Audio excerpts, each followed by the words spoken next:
All right, good. Here we go. 5, 4, 3, 2. Here comes our open. Rolling up. You're watching 7 News on your side at 6:30 a.m. Mike Q, loose. Right now on 7 News, nearly a year after being arrested and charged with bribery, Invite a flash DC's to expelled A with Ward a 8 SOT, councilman same is now banner. projected to win his seat back. Flash track. We don't want to fight. Deal out for Adam. We want to fight for the people.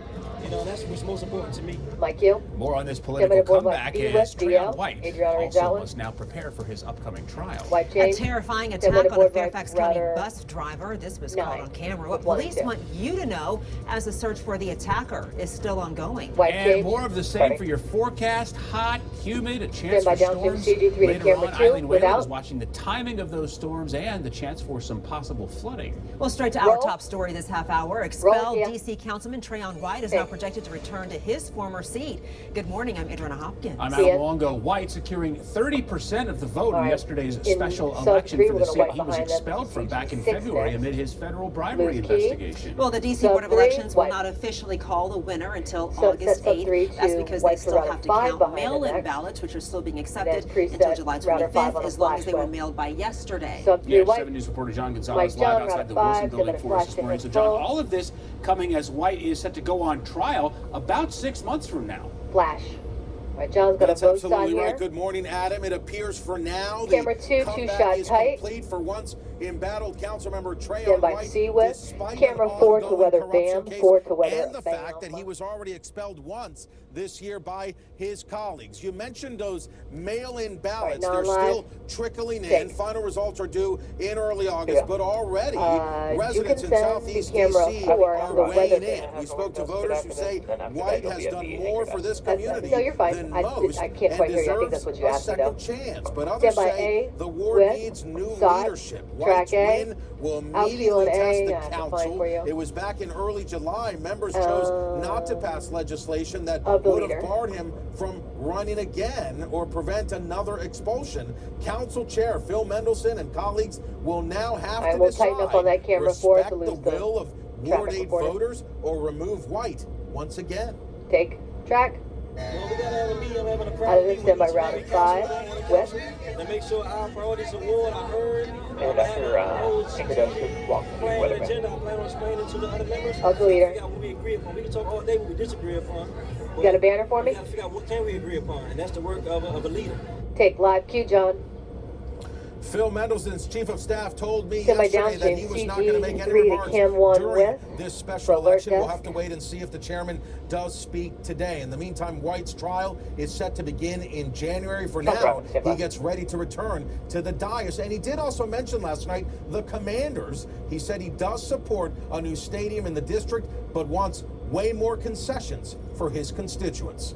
Reporting live outside of the Wilson Building, John Gonzalez, 7 News. Roll take you. John, thanks. This morning we're hearing reaction from the other candidates in the Ward 8 on camera race, here, starting stand by with Sheila downstream Bunn. Her CG3 to campaign Cam chair 3 said her team is waiting without. for all the votes to be counted, but they are proud of the people-oriented campaign that she ran. Mike Austin, he congratulated White last night, but said he's not done, saying after meeting with the community, he feels many residents are ready for someone fresh. And Salim Adolfo, he stressed that it will be a few days before the final results come in, but he's moving forward and still committed to his work as an Mike ANC Anchors and Eileen.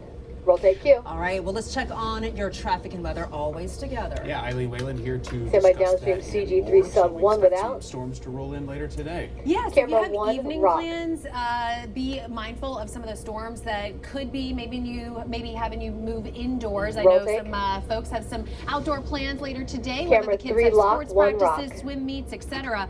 When Take a look Eileen is at done, we're our gonna flash flash the flood true risk traffic for maps the without, day and today. Adam Looks like has this traffic for this block. is a little bit off. Anyways, there we go. Damaging wind risk is something that we'll have to watch out for in addition to maybe Sneak Iris up on flash 4 flooding. So just have a a way little to bit. get Keep weather stepping- alerts keep later stepping today. out of the way. Now today is also going to be quite hot, seasonably hot for July as we get into the lower 90s. But of course, when you factor in the humidity, it's going to feel hotter. Now we will have at least a little bit more cloud cover to work with today, and also a breezy southwest wind. So at least the air will be circulating. Around lunchtime, though, heat index values around 96, and during the middle of the afternoon, 3-4 o'clock, feeling about 101 to 102. And then heading into the evening hours, we will be tracking those showers and thunderstorms that will drop temperatures. I'll show you our futurecast and look ahead to the weekend. Mike Adam. Traffic and weather always together, and downstream this just CG3, stinks. This Camden camera's 1. at Persimmon Tree Road. This is the outer loop of the Capitol Beltway.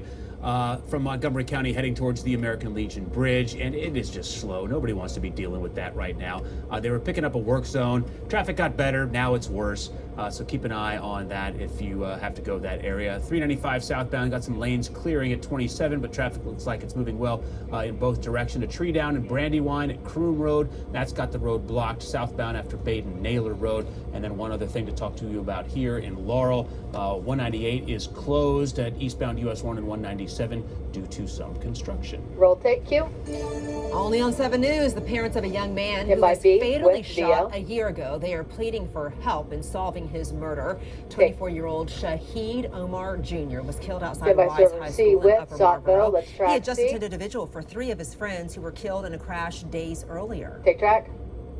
We understand. LQ, situation. Out of this, stand by the board wipe to main 3 with. Awareness to the fact that if you don't deal with it before it knocks on your door, it can be you, because we never thought we would ever be in this situation. Mike, you.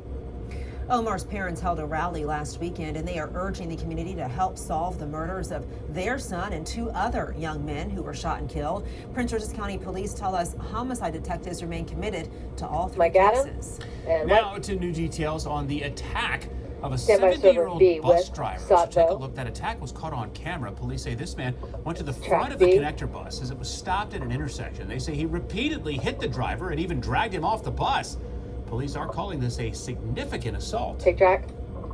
This is an aggravated assault that we are investigating. Into custody is the Adam Rizal and stand by downstream CG3 to camera evidence 1. of the crime, the video of the crime, the surveillance footage of this. They saw the significance, the violent actions that were taken by this individual, and they recognize the immediate need and importance to get someone like this into custody. Mike, you.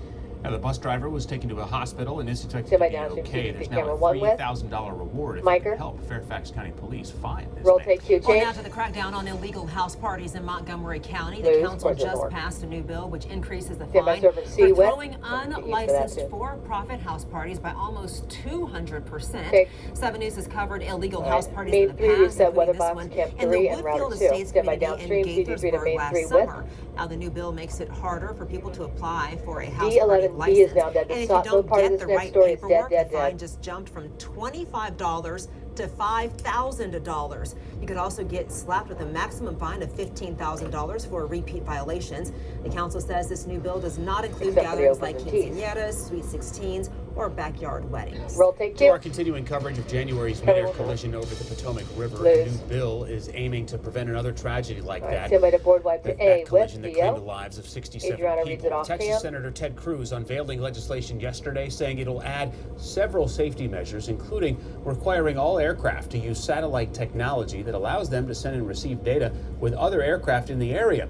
The National Transportation Safety Board says it will start an investigative hearing on the crash later this month. Well, we're getting our first look at the Virginia Task Force 1 K9 team in Central Texas. That team left Friday from Virginia to help rescue efforts after deadly flooding there in Texas.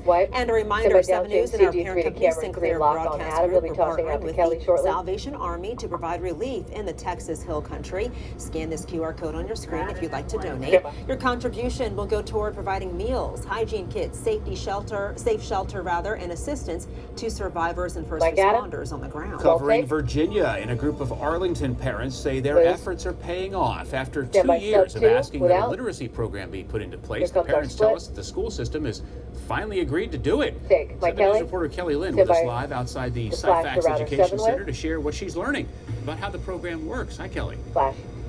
All right, she's got both down here. Stand by B with. Yes, these parents are particularly concerned Camera 1 about to the alert. English Camera 2. learners who they say are facing very serious challenges with literacy. 2, yeah, okay, 2 to lock. Parents for Education telling me that they are impressed with the outcomes of programs that involve volunteers coming to area schools. They simply show up in classrooms and work with students on improving their literacy. Documents from a California program called Read With Me shows that students who participated, 3rd and 4th graders, scored 40% higher than those who were not working with volunteers.